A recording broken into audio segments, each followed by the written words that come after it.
O Senhor esteja convosco. Ele está no meio de nós. Proclamação do Evangelho de Jesus Cristo, segundo Lucas. Glória a vós, Senhor. No 15º ano do império de Tibério César, quando Pôncio Pilatos era governador da Judéia, Herodes administrava a Galiléia, seu irmão Filipe, as regiões de Itureia e Traconítide, e Lisânias a Abilene.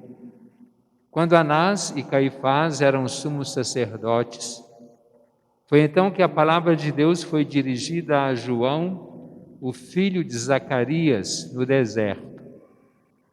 E ele percorreu toda a região do Jordão, pregando o batismo de conversão para o perdão dos pecados. Como está escrito no livro das palavras do profeta Isaías, esta é a voz daquele que grita no deserto: preparai o caminho do Senhor, endireitai suas veredas. Todo vale será aterrado, toda montanha e colina serão rebaixadas, as passagens tortuosas ficarão retas e os caminhos acidentados serão aplainados. E todas as pessoas verão a salvação de Deus. Palavra da salvação. Glória a vós, Senhor.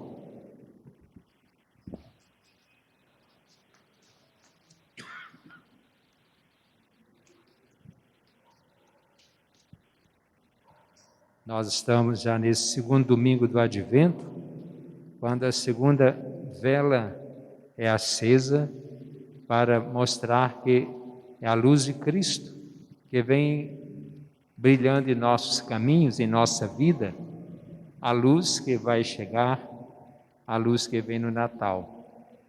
E até no Evangelho do Natal, fala que João não era luz, mas ele falava da luz. Então Jesus é a luz do mundo. A liturgia da palavra de hoje nos mostra, pegando primeiro pela segunda leitura, quando São Paulo, ele estava preso, e ele sendo corrido da localidade de Filipos, e depois ele pensando que a comunidade tinha se esfriado, tinha acabado a fé, ele escreveu uma carta, tanto que as cartas de São Paulo e algumas outras que não são dele, mas são atribuídas a ele, são chamadas cartas paulinas, porque dirigia às comunidades por onde ele passou, onde fundou, e até mesmo outra que não esteve presente, mas para incentivar as pessoas na fé, para poder dar força àquele povo, para não desanimarem. Mas a surpresa dele é que a comunidade de Filipos se manteve firme, de pé, na sua vivência da pregação que eles receberam antecipadamente, ou anteriormente. E aí ele começa a dar mais força para eles, para que eles pudessem vivenciar aquilo que ele estava ensinando. No Evangelho, nós vemos primeiro a situação, situar o momento em que Tibério César era imperador, eram os governadores Herodes e outros mais, né? Herodes, que era filho do Herodes, que mandou matar os meninos recém-nascidos quando Jesus nasceu. E esse Herodes também é sanguinário, né? Porque depois ele colabora também na execução de Jesus. Como Anás e Caifás também faziam parte daquele conjunto de pessoas, num governo, pode dizer assim, maldoso, que retoma a primeira leitura lá de Baruque, também que era uma situação bem complicada, em que as pessoas não tinham liberdade, em que eram oprimidas, passavam por situações difíceis. E é claro que Deus não quer isso, tanto que o Senhor dirigiu a palavra a João. João que começou a pregar e já anunciava a vinda de Jesus, que viria depois dele, mas anunciando também através das palavras do profeta Isaías. Uma coisa muito gostosa a gente pensar, advento, é um tempo de preparação para a chegada de Jesus. Vamos pensar na nossa vida quando a gente prepara alguma chegada, seja pelo nascimento de uma criança, seja pela chegada de alguém na cidade em que a gente tem que preparar uma recepção. Então a gente conta com uma pessoa, com outra, talvez a pessoa prepare e depois no dia nem está aí mais. Então nós podemos destacar 3 pessoas que se destacaram,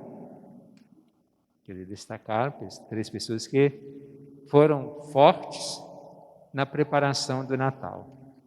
Uma, certamente nem conheceu Jesus, que é o profeta Isaías, que anunciava a vinda de Jesus, como também falava daquele servo sofredor, já falava também até do sofrimento de Jesus que iria passar até a cruz.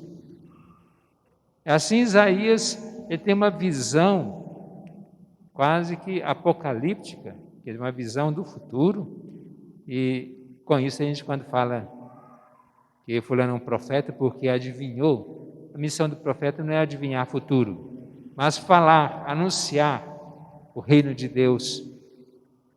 A segunda pessoa é João. E João vem falar no Evangelho uma frase do profeta Isaías que já anunciava também a vinda de João, como aquele que voz que clama no deserto. Endireitai os caminhos do Senhor, aplanai aquelas estradas cheias de buraco, acertar as que estão tortuosas. Então João repete que ele é esse, de quem falava Isaías, essa voz que clama no deserto, porque ele foi viver no deserto. E assim, essa é a segunda pessoa. E a terceira pessoa? Quem que é? Ninguém mais do que a mãe prepara o nascimento da criança, que é do seu próprio filho. Ninguém. Então, a terceira pessoa é Maria. Aquela também que foi anunciada por Isaías. Vejam, a ligação que tem do profetismo do Antigo Testamento com o profetismo através de João e agora com a realização com Maria. Quando Isaías dizia: eis que a virgem conceberá e dará à luz um filho, que será chamado Emanuel, que significa Deus conosco. Então, quando nós pensarmos no advento, essas 3 pessoas são imprescindíveis. É claro que, sobretudo no 4º domingo do advento, a gente reflete um pouco mais sobre a mãe de Jesus, aquela que gera, aquela que dá luz, aquela que cuida de Jesus. Então, vejam que o advento é esse tempo que nós precisamos vivenciar bem. Não é só passou o tempo, agora Natal está chegando. Então, nós estamos vivendo o advento. E por isso, nós precisamos também ouvir as palavras que nos são ditas. João Batista falava o quê? Nós poderemos ver pela frente, ainda no advento, depois no início do ano que vem, quando João Batista volta nos textos bíblicos, possivelmente ele vai falar daquele endireitar. Quando perguntam a ele o que deve fazer, ele vai respondendo a um por um, porque nós devemos preparar os nossos corações para a chegada de Jesus. Se o nosso coração está tortuoso, está cheio de buraco, não está pronto para caminhar por ele, Jesus chegar e caminhar por ele, é aí que nós precisamos preparar o nosso coração. João Batista não tinha um trator, uma máquina para acertar terreno. Está mais no deserto, é areia, acerta, vem o vento, desfaz tudo. Mas ele falava ali, porque ele vivia na pobreza, se alimentando de gafanhotos e mel silvestre, mas as pessoas iam a ele para ouvir a sua pregação. E assim ele manda nos prepararmos. Então, que hoje, em que nós estamos preparando o Natal de 2021, vamos celebrar como se Jesus estivesse nascendo no nosso meio agora. Mas, como a mãe prepara o nascimento do seu filho, nós preparamos o nosso coração para o nascimento de Jesus. Façamos a nossa profissão de fé. Creio em Deus Pai Todo-Poderoso, Criador do céu e da terra, e em Jesus Cristo, seu único Filho, nosso Senhor, que foi concebido pelo poder do Espírito Santo, nasceu da Virgem Maria,